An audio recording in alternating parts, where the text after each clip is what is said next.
नमस्कार, मैं Mrs Sindhu Bangar, naturopathy practitioner, doctor BRC clinic at home. मैं आज आपको नेचुरोपैथी का दूसरा सिद्धांत समझाने का प्रयास कर रही हूँ। आपने पहला सिद्धांत तो देख लिया, इसी तरह से सभी सिद्धांत इंटरेस्टिंग है। आपको ज़रूर लगेगा कि हमें सब सिद्धांत देखने हैं। सब्सक्राइब कर दो, आपको तुरंत आ जाएंगे, सबसे पहले आ जाएंगे। चलो हम दूसरा सिद्धांत देखेंगे। दूसरा सिद्धांत ये कहता है कि the main cause of disease is innovation. Innovation यानी वीकनेस ऑफ नर्वस सिस्टम। तो पूरे रोग का कारण है वीकनेस ऑफ नर्वस सिस्टम, हमारा दिमाग का वीकनेस। तो हमारा nervous system brain, spinal cord, motor nerve, sensory nerve इससे बनती है। हमारे अलग अलग ऑर्गन होते हैं बॉडी में। वो ऑर्गन को एक दूसरे के साथ कोऑर्डिनेशन के साथ वो काम करते हैं और सब स्मूथ चलता है। अगर हमारा ब्रेन कुछ वीक हो गया, डिस्टर्ब हो गया, तो ब्रेन से जो नर्व आ रही जो उससे जो कमांड आ रही है वो ऑर्गन्स को, वो ऑर्गन कमांड रिसीव करते हैं, अकॉर्डिंगली वो एक्ट करते हैं। इसी तरह से सब होम्योस्टेसिस बना रहता है। अगर उसमें बिगड़ आ गया ब्रेन में तो वो होम्योस्टेसिस बिगाड़ हो जाता है और बॉडी हमारी डिसीज्ड बॉडी हो जाती है। और दूसरा, अगर हम स्ट्रेस ले रहे, एंजाइटी में है, डिप्रेशन में है, चिंता कर रहे ज़्यादा, तो हमारे बॉडी में स्ट्रेस हार्मोन बढ़ जाता है।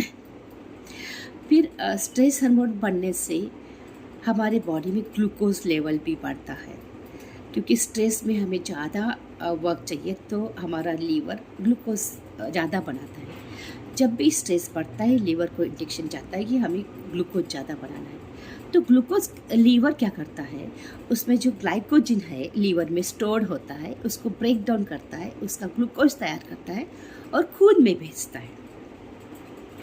तभी भी अगर डिप्रेशन, स्ट्रेस चालू है, तो लीवर को लगता है कि ज़्यादा खतरा है शायद, तो लीवर और ग्लूकोज सेंड करने के लिए प्रोटीन को ब्रेक डाउन करता है, फैट को ब्रेक डाउन करता है और ग्लूकोज खून में सेंड करता है। अभी खून में ग्लूकोज ज़्यादा बढ़ गया, अभी पैनक्रिया को सिग्नल जाता है कि खून में ज़्यादा ग्लूकोज बढ़ गया, अभी इंसुलिन सेंड करो। तो पैनक्रिया से ज़्यादा इंसुलिन आने लगता है। इंसुलिन का काम है खून में का ग्लूकोज नलीफाई करना है, नॉर्मल लेवल को लाना है। तो इंसुलिन क्या करता है, वो ग्लूकोज लेता है और सेल में ठोसने का काम करता है।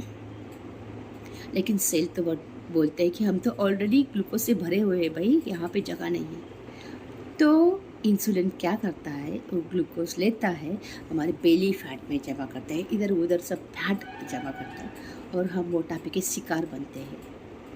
और ज़्यादा इंसुलिन आने की वजह से हम इंसुलिन रजिस्टर्स बन जाते हैं, हम डायबिटीज़ के शिकार बन जाते हैं।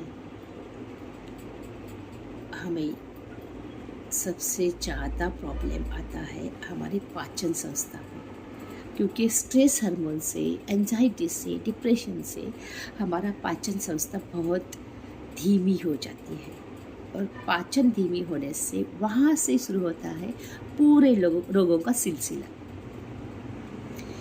तो सिर्फ स्ट्रेस जो है वो सभी रोगों का कारण बनता है, क्योंकि स्ट्रेस से सिर्फ मोटापा, डायबिटीज़, इंडाइजेशन इतना ही नहीं होता, एसिडिटी बढ़ती है, हार्ट बीट्स बढ़ते हैं, बीपी बढ़ता है और रोगों का सिलसिला शुरू हो जाता है। ज़्यादा तो लोग क्या करते हैं कि डिप्रेशन की दवाई लेते हैं, बट मालूम है आपको डिप्रेशन की दवाई का इतना साइड इफ़ेक्ट है कि बाद में उन्हें लगता है ये साइड इफ़ेक्ट से अच्छा वो डिप्रेशन ही था। और यहाँ हमारे नेचुरोपैथी में डिप्रेशन के बहुत सरल और सिंपल सॉल्यूशन है। ये नेचुरोपैथी के ट्रीटमेंट से आपको साइड इफ़ेक्ट दूर, आपको साइड बेनिफिट मिलने लगते हैं। तो मैं यहाँ पे एक बताना चाहती हूँ, अगर आपको डिप्रेशन आ रहा है, टेंशन आ रहा है, एंजाइटी आ रही है किसी चीज़ से या किसी इंसान से या किसी घटना घटी है उससे, तो उसको दूर रखो। ना चाहते हुए भी हम उस चीज़ को या इंसान को दूर रखना चाहिए, क्योंकि डिप्रेस्ड बॉडी, टेंशन वाली बॉडी कभी हेल्दी नहीं हो सकती। तो ये है नेचुरोपैथी का दूसरा सिद्धांत। The main cause of disease is innovation, weakness of your brain. तो कीप स्ट्रॉन्ग ब्रेन। धन्यवाद।